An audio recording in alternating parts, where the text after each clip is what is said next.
नमस्ते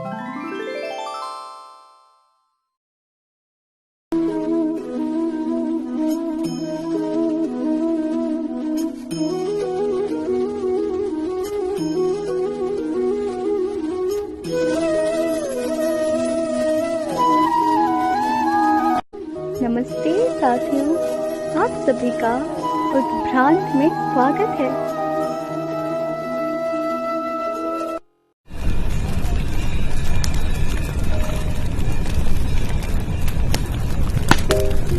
रात्रि के अंतिम प्रहर में एक बुझी हुई चिता के भस्म पर अघोरी ने जैसे ही आसन लगाया, एक प्रेत ने उसकी गर्दन जकड़ ली और बोला, मैं जीवन भर विज्ञान का छात्र रहा और जीवन के उत्तरार्ध मैं तुम्हारे पुराणों की विचित्र कथाएं पढ़कर भ्रमित हो रहा। यदि तुम मुझे पौराणिक कथाओं की सार्थकता नहीं समझा सके तो मैं तुम्हें भी इसी भस्म में मिला दूंगा। अघोरी बोला, एक कथा सुनो। रैवतक राजा की पुत्री का नाम रेवती था। वह सामान्य कद के पुरुषों से बहुत लंबी थी।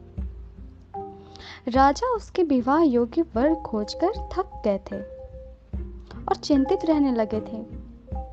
थक हार कर वो योग्य बल के द्वारा पुत्री को लेकर ब्रह्मलोक गए। राजा जब वहां पहुंचे तब गंधर्वों का गायन समारोह चल रहा था। राजा ने गायन समाप्त होने की प्रतीक्षा की।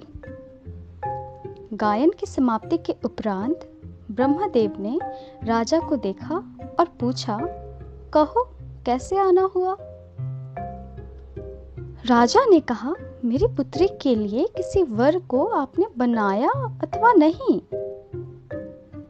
ब्रह्मा जी जोर से हंसने लगे और बोले, जब तुम आए तब तक तो नहीं, पर जिस कालावधि में तुमने यहाँ गंधर्व गान सुना, उतनी ही अवधि में पृथ्वी पर 27 चतुर्युग बीत चुके हैं और 28वां द्वापर समाप्त होने वाला है। अब तुम वहां जाओ और कृष्ण के बड़े भाई बलराम से इसका विवाह कर दो। अच्छा हुआ कि तुम रेवती को अपने साथ लाए, जिससे इसकी आयु नहीं बढ़ी। इस कथा का वैज्ञानिक संदर्भ समझें। लेखक सी क्लार्क ने आइंस्टाइन की थ्योरी ऑफ रिलेटिविटी की व्याख्या में एक पुस्तक लिखी है, मैन एंड स्पेस।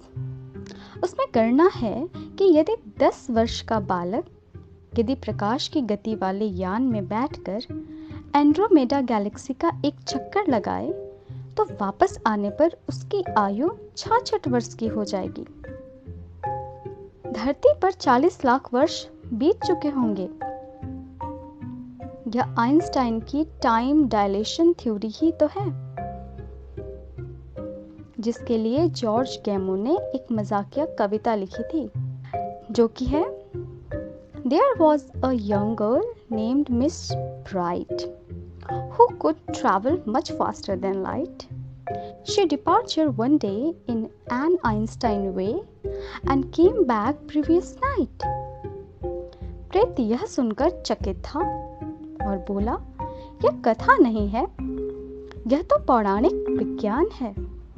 हमारी सभ्यता इतनी अद्भुत रही है, अविश्वसनीय रही है, तभी तो आइंस्टाइन पुराणों को अपनी प्रेरणा कहते थे।